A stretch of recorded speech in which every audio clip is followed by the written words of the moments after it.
Fort Hood is expected to begin a news conference in 30 minutes addressing the death of a soldier. Our team will be listening in and bringing you updates both on air and online. We are expecting new information after Private Ana Balsaldua Ruiz died this week.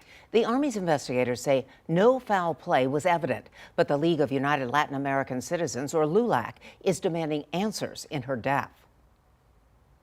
Anything that harms their mental, physical well-being, that's a danger to our nation. And that is something that LULAC will protect and defend.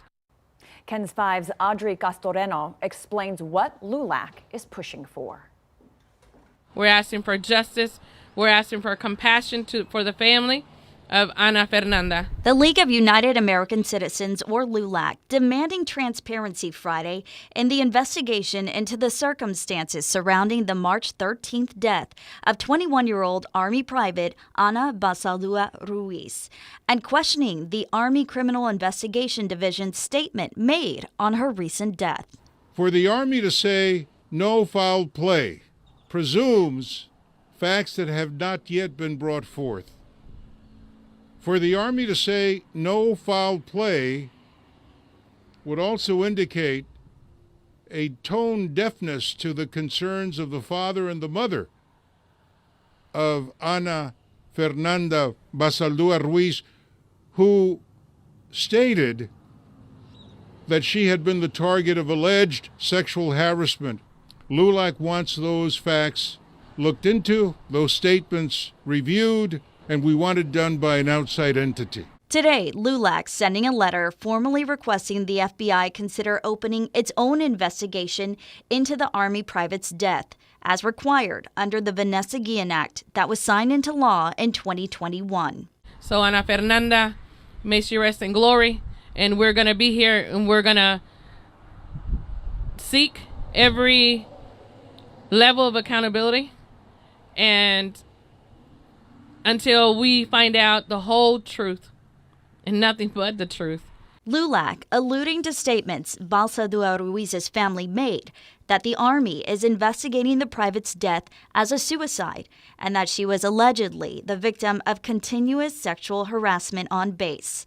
Although that has yet to be confirmed by the military, who has said they are investigating the claims of harassment. We would like the military to implement, as has been brought out by Ms. Tapia, we'd like the military to implement and really do it in the spirit and the letter of the law. The president signed both the Vanessa Guillen Act and the Brandon Act into law, and we have been in conversations with the Department of Defense and are very concerned that these measures have not yet been implemented. LULAC standing in the same spot outside of Fort Hood, where they stood 3 years ago fighting to find answers for Army specialist Vanessa Guillen, whose disappearance from the military base in 2020, which later led to the discovery of her death at the hands of another military member. LULAC has not changed its position.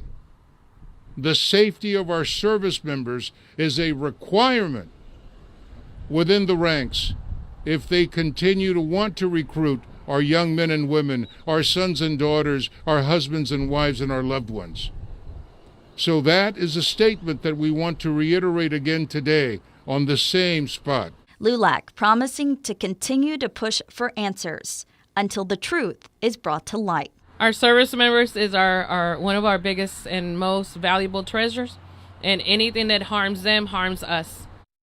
LULAC did say the family of Private Balsaldua Ruiz was not in attendance because they are focusing on funeral arrangements for their daughter. The organization did add that they have also requested a meeting at the Pentagon with the Undersecretary of the Army as well as the general in charge of recruiting for the first week of April, but have requested to move that up to this coming week. Audrey Castoreno, KENS 5. Well, as we mentioned, the commander of the 3rd Armored Corps and Fort Hood are having their own news conference this evening. It could begin in 30 minutes, but we did just learn that it might be delayed. Whenever it starts, we will stream it on KENS5.com.